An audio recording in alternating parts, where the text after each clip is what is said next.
Hello बच्चों, आपका स्वागत है श्याम सर की क्लास में। बच्चों, आज हम आपका कक्षा 12 भौतिकी का अगला टॉपिक शुरू करने वाले हैं, जो कि आपका है अनंत लंबाई के समतल अनंत लंबाई के एक समान आवेशित तार के निकट वैद्युत क्षेत्र की तीव्रता, मतलब गॉस के नियम का अनुप्रयोग। आज हम गॉस के नियम के अनुप्रयोग का पहला अनुप्रयोग पढ़ने वाले हैं, जो है अनंत लंबाई के आपका एक समान आवेशित सीधा तार है, तो उसके कारण वैद्युत क्षेत्र की तीव्रता के बारे में देखने वाले हैं। ये टॉपिक बहुत इंटरेस्टेड होने वाला है। आप इस टॉपिक को पूरा, इस वीडियो को जब देख लेंगे तो आपको ये टॉपिक बहुत अच्छा लगेगा और आपका ये टॉपिक अच्छे से आपको समझ में भी आ जाएगा और आपके ये क्या कहते हैं कक्षा 12 के एग्जाम के लिए बहुत इंपॉर्टेंट टॉपिक है। इसीलिए आप इस टॉपिक को पढ़िए अच्छे से, क्योंकि इस टॉपिक पे ज्यादातर सवाल बनता है। पहले हम लोग इसका फार्मूला निकालेंगे। फार्मूला निकालने के बाद इस पे आप अच्छे से चाहे तो इस फार्मूले पे सवाल भी कर सकते हैं। तो ये टॉपिक बहुत इंटरेस्टेड होने वाला है। चलिए हम लोग ध्यान से शुरू करते हैं। गॉस के नियम का अनुप्रयोग। अनंत लंबाई के अगर कोई अनंत लंबाई का एक समान आवेशित अगर आपका तार है, तो उसके निकट आपको वैद्युत क्षेत्र की तीव्रता के लिए सूत्र प्राप्त करना है। क्या होती है वैद्युत क्षेत्र की तीव्रता? तो चलिए हम लोग बिना देर किए हुए इस टॉपिक की शुरुआत करते हैं।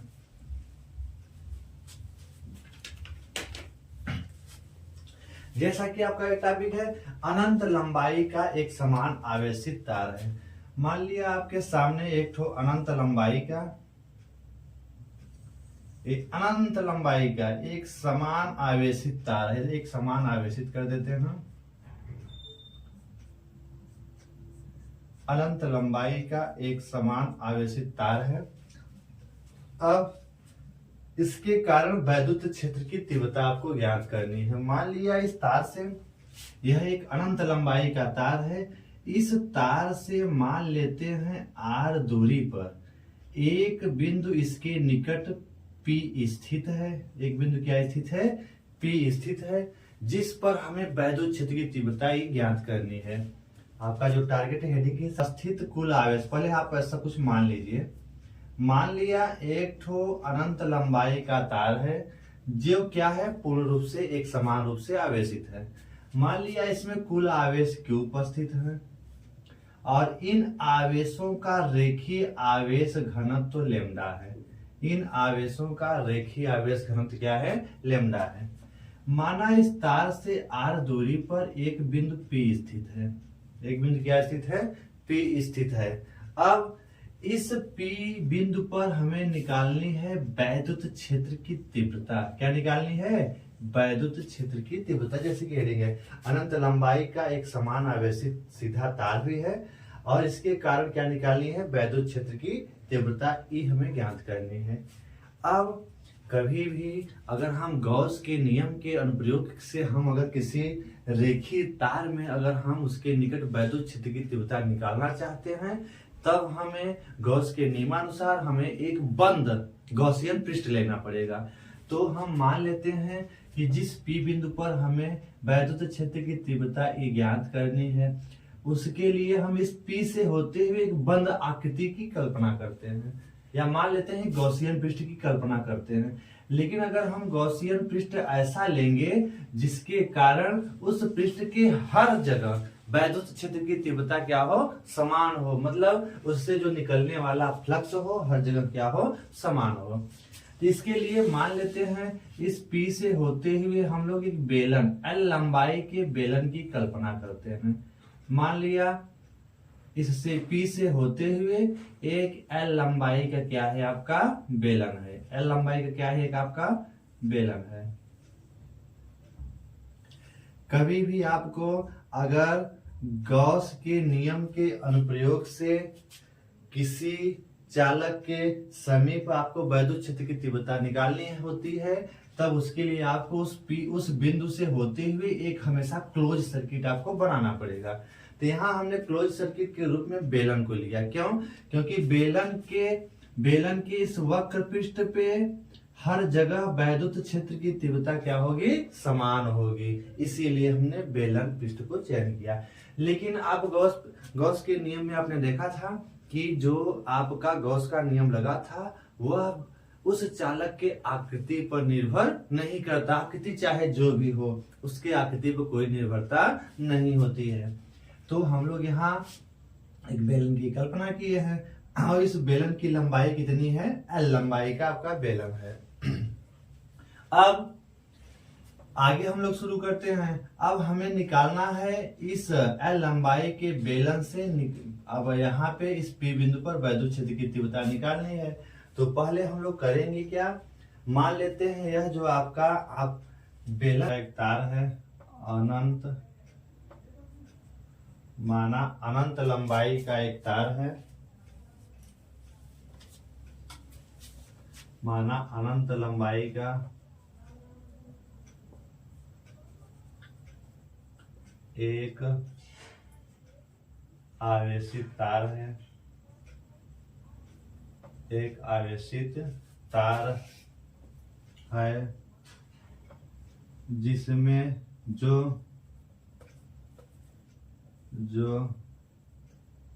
एक समान रूप से आवेशित है, जो एक समान रूप से आवेशित है, जो एक समान रूप से आवेशित है,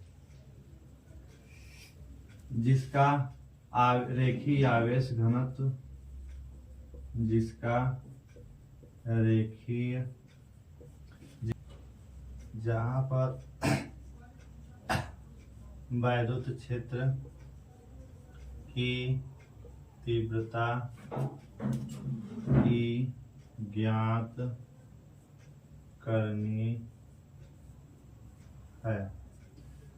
कहने का मतलब है एक रेखीय तार है जिसपे आवेश समान रूप से वितरित है। इस तार से r दूरी पर एक बिंदु P है जहां पे हमें वैद्युत क्षेत्र की तीव्रता ज्ञात करनी है। इसके लिए करना क्या पड़ेगा, इसके लिए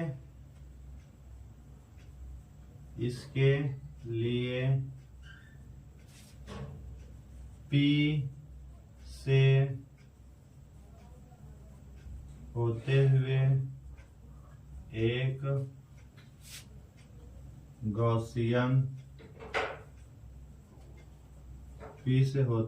गॉसियन बंद पृष्ठ, एक गॉसियन बंद पृष्ठ बेलन की कल्पना करते हैं। एक गॉसियन बंद पृष्ठ बेलन की कल्पना कर लेते हैं, ठीक है। तथा बेलन की लंबाई L है, तथा बेलन की लंबाई एक आपका लंबा सा एक अनंत लंबाई का तार है। यह तार पूर्ण रूप से क्या है, एक समान रूप से आवेशित है, जिसपे कुल आवेश क्या है, Q है। और इनका रेखीय आवेश घनत्व, आवेशों का रेखीय आवेश घनत्व क्या है, लैम्डा है। अब इस तार से r दूरी पर एक बिंदु P स्थित है जहां पे हमें वैद्युत क्षेत्र की तीव्रता ज्ञात करनी है। इसके लिए माना इस P से होते ही एक हम बंद पृष्ठ अर्थात गॉसियन पृष्ठ अर्थात बेलन की क्या करते हैं, कल्पना करते हैं कि मान लिया एक ठो कोई बेलन है, उसके अंदर ये तार रखा हुआ है। ये तार कहाँ रखा हुआ है, एक ठो बेलन के अंदर ये तार पर रखा हुआ है, ठीक है। तो ये बेलन के अंदर तार की हम लोग कल्पना कर लेते हैं। अब चूंकि बेलन की लंबाई L है, ठीक है, तो हम लोग करेंगे क्या, पहले तो हम लोग निकालेंगे कि इस जो सूक्ष्म छोटा सा आपका इस बेलन, जो बेलन है इस P बिंदु यहाँ पे है, इस बेलन का एक छोटा सा हिस्सा लेते हैं हम लोग, सूक्ष्म खंड इस बेलन के। तो हम लोग आगे इसको लिखेंगे, तो इतना पहले आप लिख लीजिए, फिर हम इसको आगे बढ़ाते हैं। कैसे कैसे करना है उसको हम समझा देते हैं, फिर आप इसको आगे भी लिख लीजिएगा। तो फिगर जैसे जैसे हमने लिखा तो उसकी व्याख्या हमने कर दी, इसको आप उतार लेंगे, मतलब नोट कर लेंगे। चलिए हम लोग आगे चलते हैं। देखिए अब करना क्या है, मान लिया यह जो आपका पूरा बेलन है, बेलन का यह वक्र पृष्ठ है। इस वक्र पृष्ठ का एक सूक्ष्म खंड, छोटा सा हिस्सा, यह जो है सूक्ष्म खंड है या सूक्ष्म अवयव या सूक्ष्म खंड, किसका है सूक्ष्म खंड, बेलन के वक्र पृष्ठ का एक सूक्ष्म खंड लेते हैं। और इस सूक्ष्म खंड का मान लेते हैं जो क्षेत्रफल है वो क्या है, ds है। इस बेलन के एक छोटे से हिस्से, वक्र पृष्ठ के छोटे से हिस्से का क्षेत्रफल क्या है, ds है, इस छोटे से हिस्से का।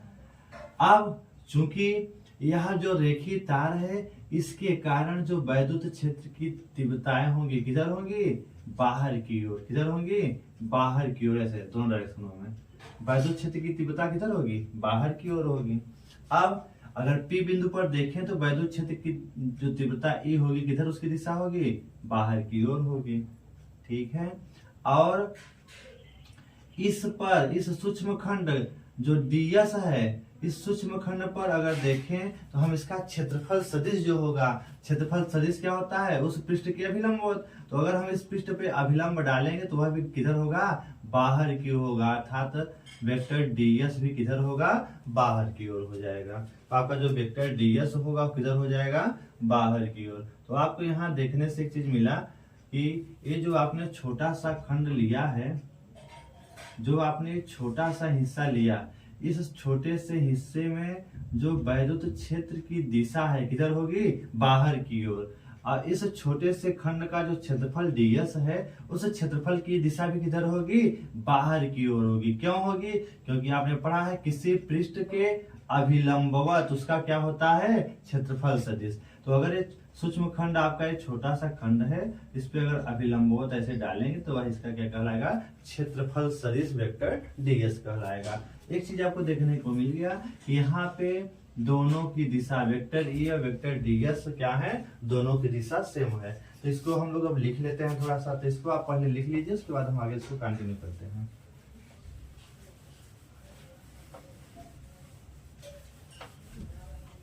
इसको अब आगे लिखते हैं। अब इसके बारे में माना मान है, अतः सूक्ष्म खंड से निकलने वाला वैद्युत फ्लक्स। अब चलिए आगे इसको देखते हैं। देखिए, अब अगर आपने देख लिया वेक्टर E और वेक्टर ds की दिशा दोनों की क्या है? सेम है। तब इस सूक्ष्म खंड से निकलने वाला वैद्युत फ्लक्स मान लेते हैं फाई है। क्या है? फाई है। इसका फाई का मान आपको निकाल लेना है। तो फाई का मान कैसे निकालेंगे? देख लीजिए, इस फाई का मान अगर आपको निकालना है, मतलब इस छोटे से हिस्से से निकलने वाला पहले फ्लक्स हम लोग निकाल लेंगे। तो ये मान लेंगे कि ऐसे प्रत्येक छोटे से छोटे छोटे खंडों में अगर आपका ये बेलन बटा है तो प्रत्येक छोटे से खंड से आपका फाई फ्लक्स बाहर निकलेगा। तो हम लोग पहले इस छोटे से खंड से क्या निकाल लेते हैं? फ्लक्स निकालते हैं। तो निकलने वाला वैद्युत फ्लक्स फाई। तो फाई वैद्युत फ्लक्स का फार्मूला क्या होता है? Vector E into vector ds हो जाएगा। Vector E into vector ds। अब अगर हम सदिश रूप को हटाते हैं तो क्या मिलता है? फ्लक्स का formula E ds cos theta. क्या मिलेगा? E ds cos theta. किसके कारण है? इस सूक्ष्म खंड के कारण। लेकिन एक चीज हमने यहाँ पे अभी आपको नहीं बताया कि चूंकि सूक्ष्म खंड लिया गया है, तो जब सूक्ष्म खंड लेंगे तो आपका फ्लक्स भी क्या होगा? बहुत सूक्ष्म निकलेगा। जब आपका क्षेत्रफल बहुत सूक्ष्म है तो फ्लक्स भी क्या होगा? बहुत सूक्ष्म होगा। तो उसको हम लोग d फाई से दिखा देंगे। किसे दिखा देंगे? d फाई से। अब चूंकि वेक्टर E और वेक्टर ds, वेक्टर E और कामा वेक्टर ds के बीच जो कोण है, के बीच कोण कितना है? देखिए, जब दोनों एक समान दिशा में है तो उनके बीच का कोण थीटा बराबर कितना होगा? 0 अंश होगा। ठीक है। जब थीटा बराबर 0 होगा तो d जो फाई बराबर किसके हो जाएगा? E इंटू ds और क्या लिखेंगे? cos 0 अंश। cos 0 का मान कितना होता है? 1 होता है। जब cos 0 का 1 मान रखेंगे तो cos d फाई बराबर आपको मिलेगा E इंटू ds मिल जाएगा। क्या मिलेगा? E इंटू ds मिलेगा। इस सूक्ष्म खंड से निकलने वाला फ्लक्स आपका मान लेते हैं क्या था? d फाई है। तो d फाई बराबर क्या हो गया आपका? E इंटू ds मिल गया। अब यदि पूछता है कि इस संपूर्ण, अब पूछता है कि इस संपूर्ण पृष्ठ से, इस वक्र, संपूर्ण वक्र पृष्ठ से, आपने इस छोटे से खंड के कारण आपने निकाल लिया। अब अगर पूछता है कि संपूर्ण पृष्ठ से, अर्थात इस सूक्ष्म खंड के कारण निकलने वाला कुल फ्लक्स डी फाई बराबर ए इंटू क्या हो गया, डीएस हो गया।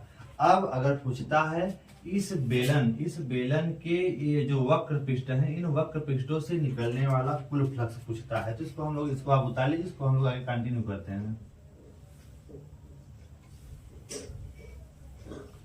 अब बेलन के संपूर्ण वक्र पृष्ठ से गुजरने बेलन के संपूर्ण वक्र पृष्ठ से गुजरने वाला कुल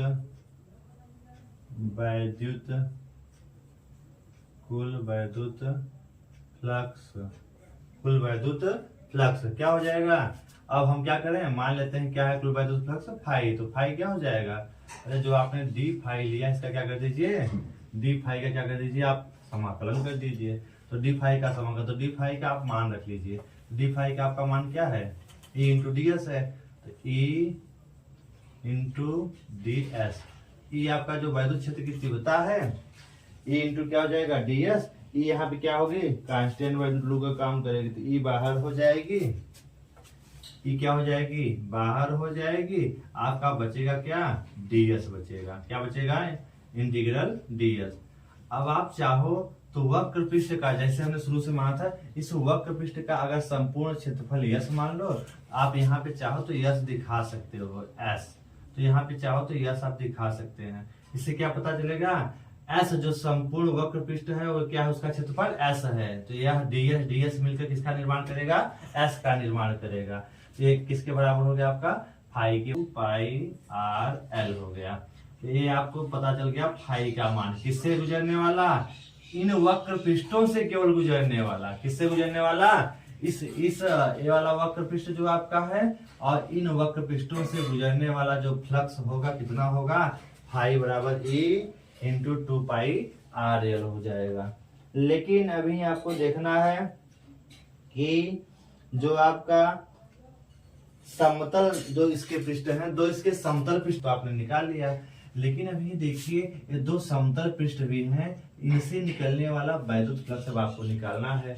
अब इनको निकालना है तो आप इसको देखना है कि देखिए ये जो वक्र जो आपके समतल पृष्ठ हैं, यहाँ पर भी वैद्युत क्षेत्र किधर है, बाहर की ओर है। लेकिन अगर इस पृष्ठ का देखें, अगर कोई इस तरह से गोला है जिसका क्षेत्रफल सदिश किधर होगा, अरे इसके अभिलंबवत होगा, इसके किधर होगा, अभिलंबवत होगा।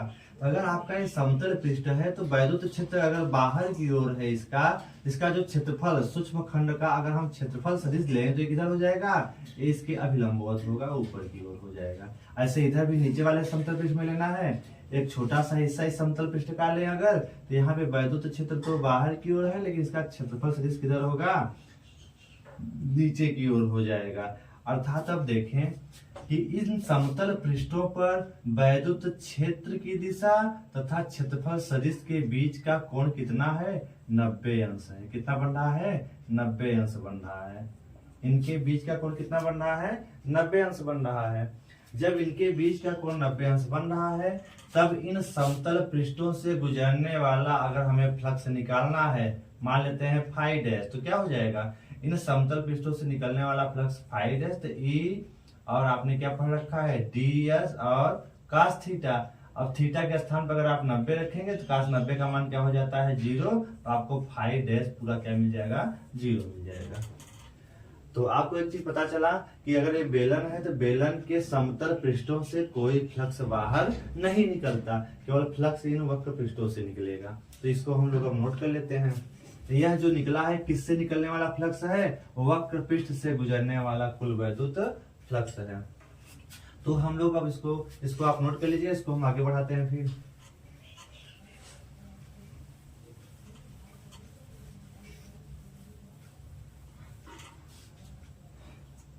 अभी आपने वक्र पृष्ठ वाला फार्मूला याद रखना। अब चलते हैं हम लोग इसको थोड़ा सा आगे बढ़ाते हैं। देखिए, चूंकि बेलन के समतल पृष्ठों समतल पृष्ठों पर वैद्युत क्षेत्र की तीव्रता, समतल पृष्ठों पर वेक्टर ई तथा वेक्टर जो ds है, वेक्टर ई तथा वेक्टर ds परस्पर क्या है, परस्पर लंबवत है, परस्पर क्या है, लंबवत है। अतः अतः अतः समतल पृष्ठ के समतल पृष्ठ के सूक्ष्म अवयव से गुजरने वाला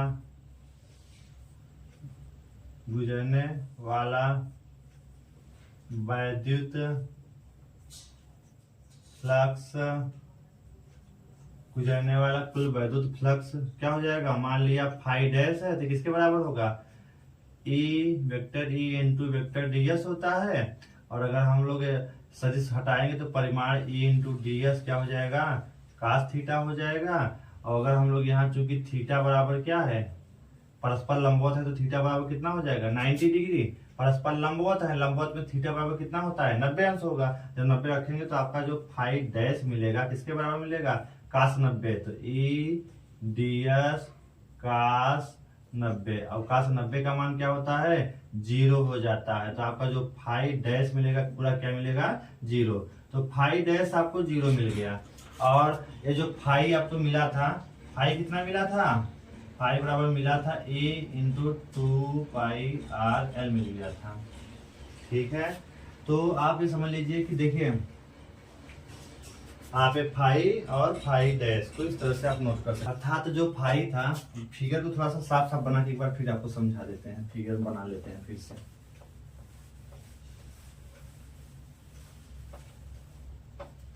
देखिए आपका ये रेखीय अनंत लंबाई का एक रेखीय तार था, एक ऐसा तार था आवेशित तार है। कैसा तार है, आवेशित तार है।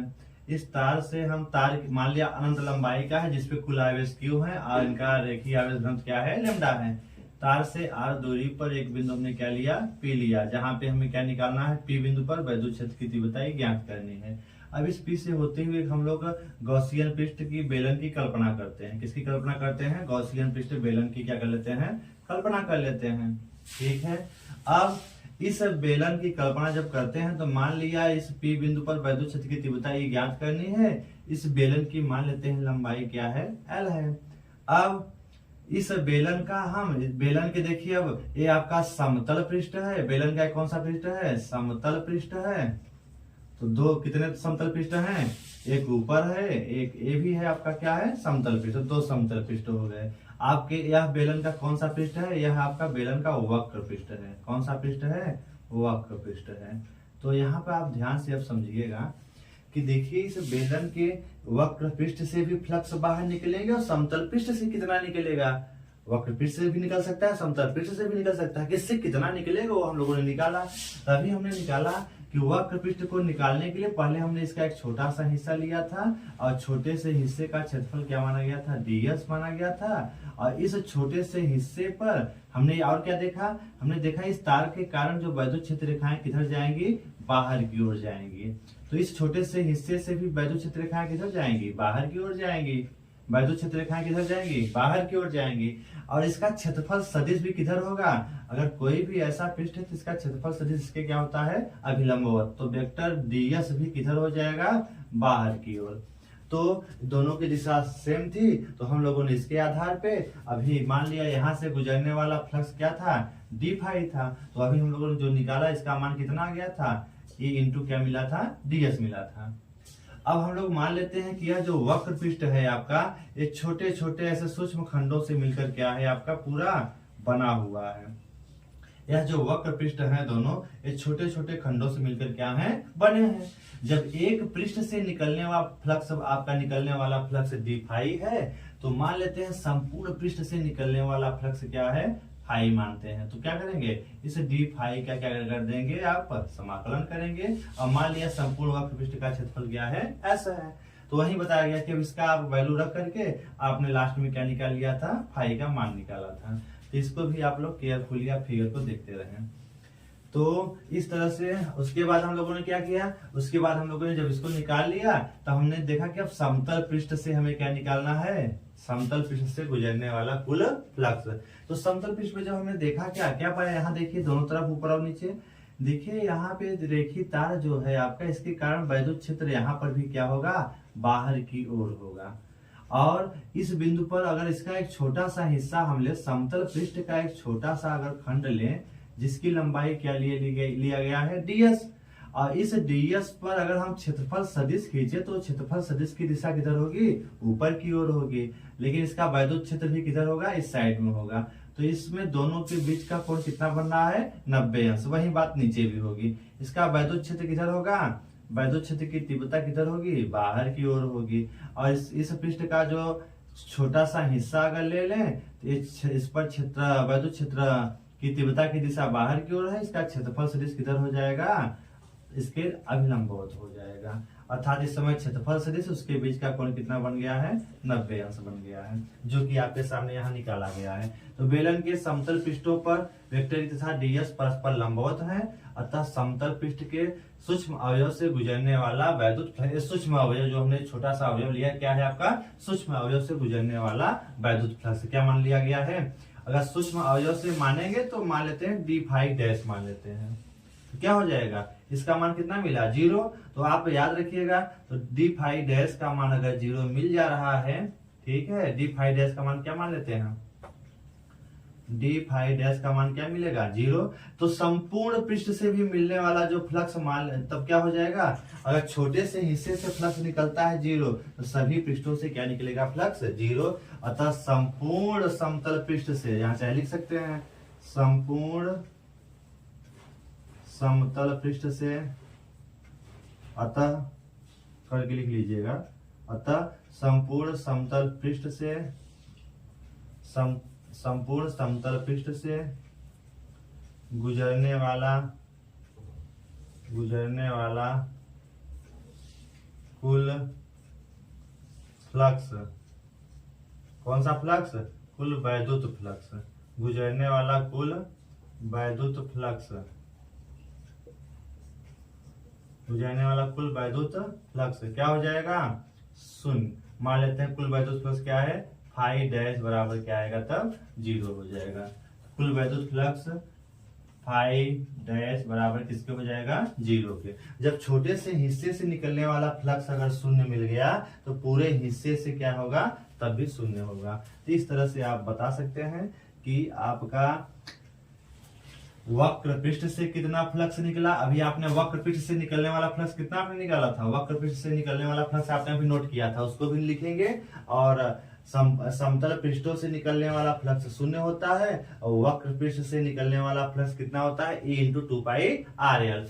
अब फिर आगे चलते हैं हम लोग, इसको आप लिख लेंगे, उसके बाद हम आगे कंटिन्यू करते हैं। अब क्या हो जाएगा,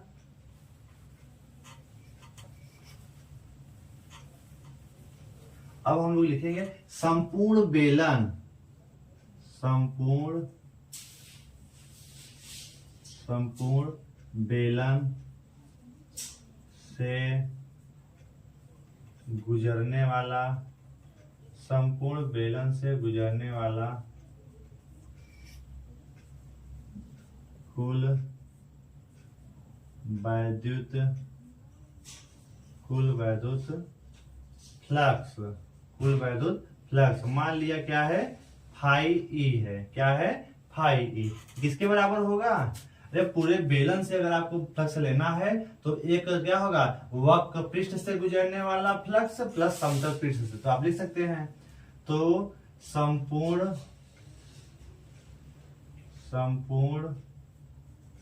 वक्र पृष्ठ से गुजरने वाला वैद्युत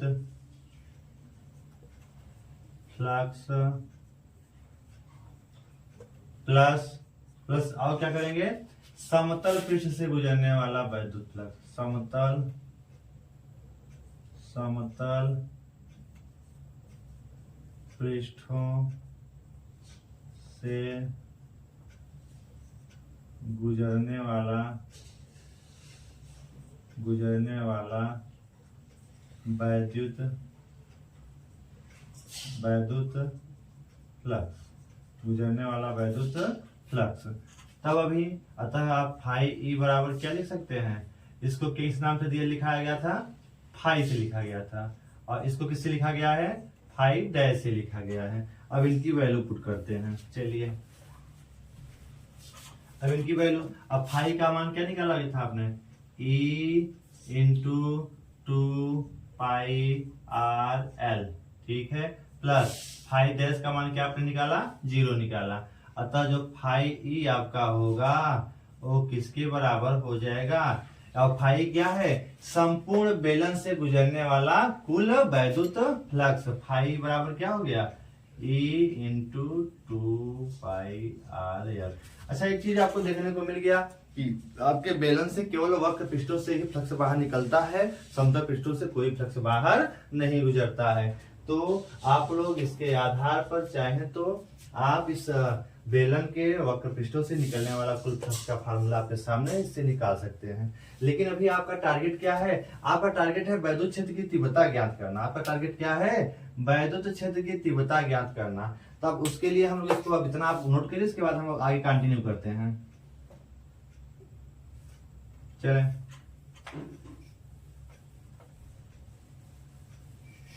अब आप यहां लिख लेते हैं। देखिए अब गॉस के प्रमेय से, गॉस के प्रमेय से, इसको आप इक्वेशन नंबर फर्स्ट मान लीजिएगा। गॉस के प्रमेय से, तो गॉस का प्रमेय क्या है, फाई ई बराबर क्यू अपान, समीकरण 1 और 2 की तुलना करिए। यहां लिखते हैं समीकरण 1 तथा 2 की तुलना करने पर, 1 और 2 की आप तुलना कर लीजिए। देखिए समीकरण 1 यहाँ है, समीकरण 2 यहाँ है, तो फाई ई दोनों अगर लेफ्ट हैंड साइड बराबर है तो राइट हैंड साइड भी आपस में क्या होगा, बराबर होगा। तो आप यहाँ का क्या लिख सकते हैं, ई इंटू 2πr_l इधर का है, तो यह किसके बराबर होगा, Q अपान एप्सिलॉन नॉट के बराबर होगा। तो आप इसको लिख सकते हैं, इसको हम आगे बढ़ा लेते हैं। अब चूंकि आपने पढ़ा है रेखीय आवेश घनत्व का फार्मूला, क्या पढ़ा है, रेखीय आवेश घनत्व लेमडा बराबर Q अपान क्या होता है, L। अगर आवेश Q है, लंबाई L है, तो Q अपान क्या हो जाएगा, L। तो यहां से अगर Q का मान निकालना चाहें तो Q बराबर क्या होगा, लेमडा इंटू क्या हो जाएगा, L हो जाएगा। Q बराबर क्या हो जाएगा, लेमडा इंटू L। इसका मान इसमें आप सेट करिए तो आपका फार्मूला क्या हो जाएगा, तो आप E इंटू 2πr_l बराबर Q के स्थान क्या लिख सकते हैं, lambda into L upon epsilon not. तो देखिए L और इसको उतार लीजिए, फिर इसको हम आगे बढ़ाते हैं। देखिए थोड़ा इरेज करते हैं, इधर चलते हैं फिर हम। अब अगर यहां से हम निकालना चाहें तो देखिए ई का मान लेना चाहते हैं, तो ई का अगर हम मान लेंगे, अगर हमें ई का मान लेना हो तो हम ई का मान लिख सकते हैं। तो ई का मान क्या हो जाएगा, देखिए ई का मान यहां से लेना है तो ई बराबर क्या हो जाएगा, इधर क्या बचा है, लेमडा बचा है, और क्या बचा है, एप्सिलॉन नॉट बचा है, और इधर ऊपर जो है वो कहाँ उधर जाएगा, वो जाएगा उधर तो नीचे चला जाएगा, इधर ऊपर है तो उधर कहाँ जाएगा, नीचे। तो 2π और r, इसको थोड़ा सा हम लोग क्रम से लिख लेते हैं। तो इतना आप उतार लीजिएगा। इसको जब हम क्रम से लिखेंगे तो वैद्युत क्षेत्र की तीव्रता E बराबर 1/2π एप्सिलॉन नॉट और लेमडा अपान क्या मिलेगा, r मिलेगा। यही है वैद्युत क्षेत्र की तीव्रता, किसके कारण, अनंत लंबाई के एक समान आवेशी सीधे तार के कारण वैद्युत क्षेत्र की तीव्रता का फार्मूला क्या होता है, E बराबर 1/2π epsilon naught lambda upon r। यहाँ पे लेमडा है रेखीय आवेश घनत्व, तो r क्या है, उस तार से P बिंदु के बीच की दूरी है। तो आप इस फार्मूले को नोट कर लेंगे 1/2 pi epsilon not lambda upon r. अगर सुविधा के लिए इसको आप लिखना भी चाहते हैं तो सुविधा के लिए आप चाहें तो आप इसको थोड़ा सा बढ़ा देते हैं। अगर सुविधा इसमें चाहते हैं तो आप क्या करिए, ऊपर और नीचे 2 से गुणा कर लीजिए। जब गुणा कर लेंगे तो आपको क्या हो जाएगा, E बराबर 1/, जब 2 का गुणा होगा 2 दूनी 4, 4 पाई एप्सिलॉन नॉट और 2 लैम्डा अपान आर हो जाएगा। तो थोड़ा याद करने में आपको आसान रहेगा। E बराबर 1/4 pi epsilon not 2 lambda upon r, क्योंकि ये बार बार आप पढ़ते हैं इसको, ये थोड़ा सा आपका 2 रहेगा, थोड़ा सा कंफ्यूजन में रहेगा। तो आप चाहे इसको याद करें चाहे इसको याद करें, मान में कोई परिवर्तन नहीं होगा।